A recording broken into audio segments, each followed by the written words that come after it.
Right in the heart of Athens, just a short walk from the Acropolis, you'll find these absolutely colossal ruins of a dream. And I'm not exaggerating, it was a dream so ambitious it took more than 6 centuries to build, only to crumble in a tiny fraction of that time. This is the story of the Temple of Olympian Zeus.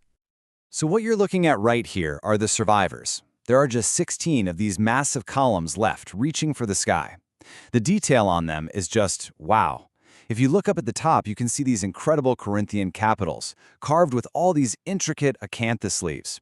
Every single one is a masterpiece, and it just gives you a little taste of how opulent the original building must have been. It's kind of hard to wrap your head around, but how many of these giants do you think there were originally? 104. Yeah, 104 of them. Just try to picture a literal forest of marble. This structure was so vast it was known as the largest temple in all of Greece back in the Roman era. And each one of those columns stood a staggering 17 meters tall. That's about 56 feet. The scale was absolutely meant to be overwhelming, you know? It was a testament to the power of the gods, and, of course, to the power of the rulers who built it. Okay, so all of this brings up some pretty big questions, right? First, how on earth did a project this massive take over 600 years to build? And second, after all that effort, how did it fall apart so fast? The story of how this temple was built, well, it's not a simple one. It's a total epic saga of ambition, politics, being abandoned, and then revived again, and it spans multiple empires.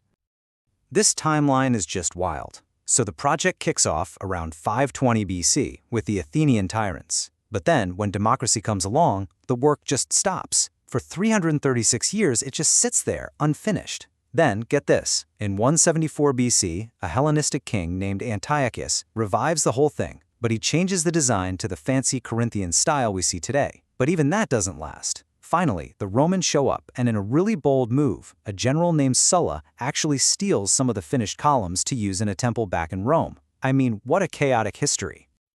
So, why did the democratic Athenians leave it unfinished for so long? The key is right here in this quote from Aristotle. You see, the temple was seen as a project of tyrants, something designed to keep the people busy and under control. For the new democracy, leaving it unfinished was a powerful political statement. It was a symbol of freedom. Now, it's super easy to get this temple mixed up with another really famous one, the Temple of Zeus at Olympia. So let's clear that up real quick. Our temple, the one in Athens, that's the grand Corinthian one, the biggest in Greece, and it was finished by the Romans. The temple in Olympia? That was the older, simpler Doric style, and it housed the legendary statue of Zeus by Phidias, which was one of the 7 wonders of the ancient world. So, 2 very different temples, 2 very different stories. So who finally finished this thing after 638 years? For that, we gotta jump forward to the Roman era and a guy who was a huge fan of all things Greek, the Emperor Hadrian.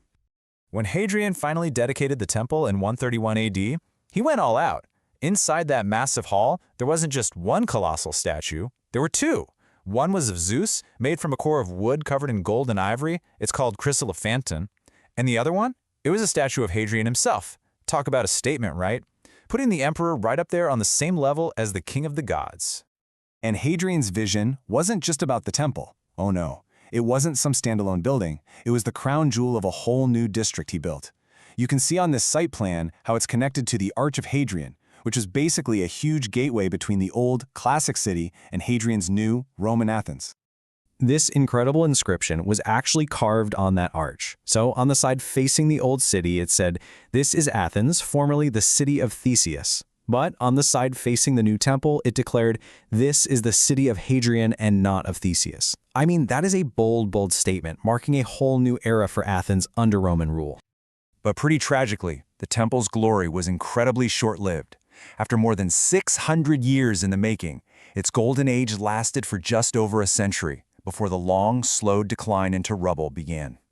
So how did this masterpiece fall apart? Well, it was death by 1,000 cuts. First, in 267 AD, it got damaged by invaders.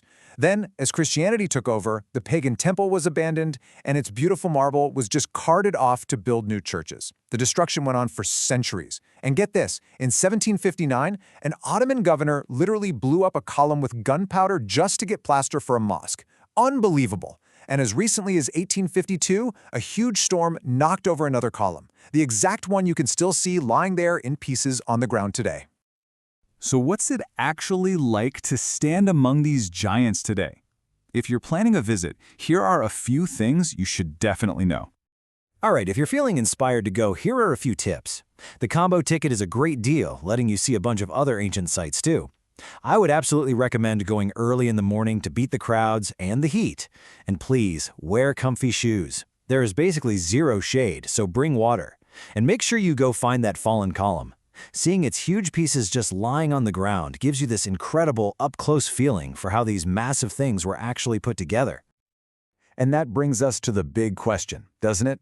The Temple of Olympian Zeus isn't just a pile of ruins. It's a story about tyranny, democracy, empire, and just the relentless march of time. So you have to wonder, for a building that took 6 centuries to create, but only stood in its full glory for about 1, was all that ambition really worth the wait? It's definitely something to think about while you're standing there in the shadow of what's left.